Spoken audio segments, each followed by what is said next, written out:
তখন আমি থাকতাম নুড়িয়া উপজেলার বাদুড়িয়া গ্রামে। সেখানে আমি জব করতাম একটি ফার্মেসিতে।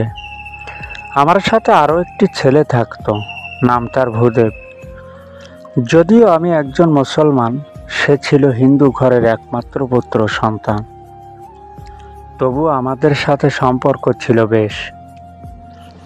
আমি যখন কোনো কাজের জন্য বাইরে বের হতাম, তখন কখনো কখনো আমার সাথে সেও যেত।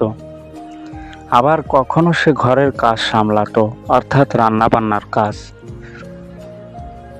আবার কখনো বাইরে গেলে আমিও তার সাথে যেতাম বা ঘরের কাজ সামলাতাম। সামনে দুর্গাপুজোর উৎসব।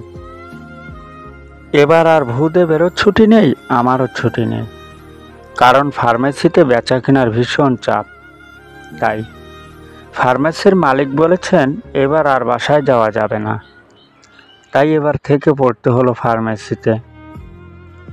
দিনগুলি অতিবাহিত হয়ে গেল খুব আনন্দে। ভূদেবের সামনে দুর্গাপূজা উপলক্ষে আমারও বেশ আনন্দই হচ্ছে। দেখতে দেখতেই চলে এলো দুর্গাপূজার উৎসব। আমি আর ভূদেব গেলাম উৎসবে। ভূদেবের প্রসাদ দিল, আমিও খেলাম। প্রসাদের একটু পরেই সবাই যাবে গঙ্গায় স্নান সেরে, সবাই পবিত্র হবে।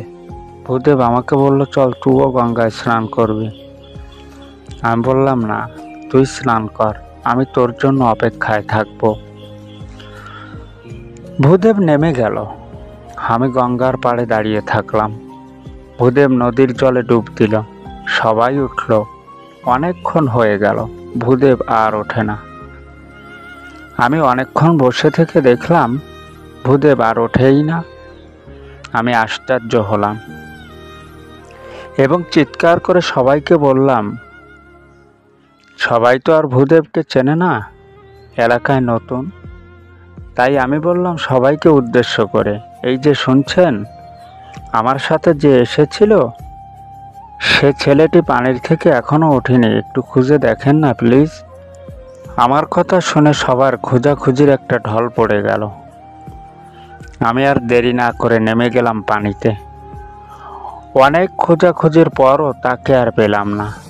অবশেষে তার বাড়িতে সংবাদ দিয়ে দিলাম।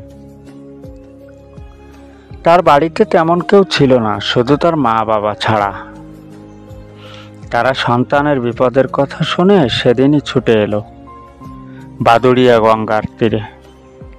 ভীষণ কাঁদতে লাগলো, মাথা আছড়ে আছড়ে।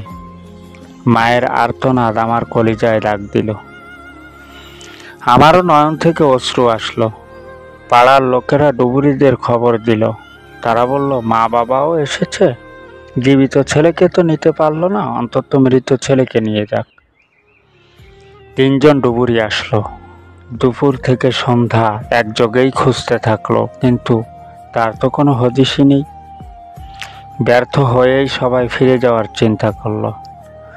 সবাই বলল, ডুবুরিদের ভাই, আরেকটু খুঁজে দেখো না। সবাই আপত্তি করলেও একজন বলল, দেখি, শেষ চেষ্টা করেই দেখি। ব্যাস, সে আবার ডুব দিল, কিন্তু আর ভাসে না।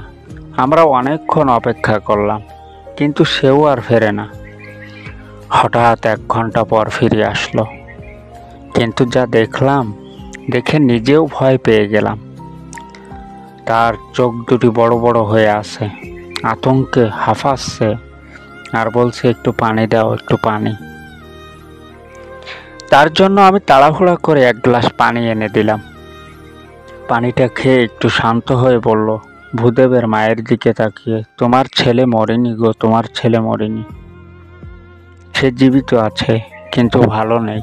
জীবিত আছে বলে হৃদয় আনন্দ উপভোগ করলাম, কিন্তু তার থেকেও বেশি জানার কৌতূহল হলো যে এতক্ষণ পানির নিচে বেঁচে আছে কেমনে। সবার জিজ্ঞাসায় ডুবুরি বলল, আমি শেষবার যখন পানির নিচে গেলাম, তখন আমার চোখে পড়ল একটা সরু জংলি পথ। আমি জংলি পথ ধরে চলা শুরু করলাম এবং সামনে যেয়ে দেখতে পেলাম একটা মন্দির, যেটা ছিল জীবন্ত। পানির নিচে মশাল জ্বালানো। আমি দেখতে গেলাম যে এটা কিভাবে সম্ভব। একটু এগোতেই চোখে পড়ল তোমার ছেলে। দেখি তার হাতকে পিছনে নিয়ে মুখের ভিতর কাপড় গুজে দিয়ে বেঁধে রাখা হয়েছে। আমি আশ্চর্য হয়ে তাকে ছাড়াতে যাচ্ছিলাম, কিন্তু সে কিছু বলতে পারছিল না মুখে কাপড় গোজার কারণে। শুধু ইঙ্গিত দিচ্ছিল, সরে যাও, পিছু সরে যাও। আমি সরেই আসছিলাম, কিন্তু পিছন ফিরে তাকিয়ে দেখলাম বিশাল আকৃতির এক রাক্ষসী।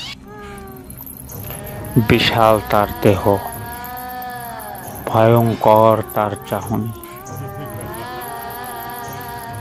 তোমার ছেলের দিকেই এগিয়ে যাচ্ছে।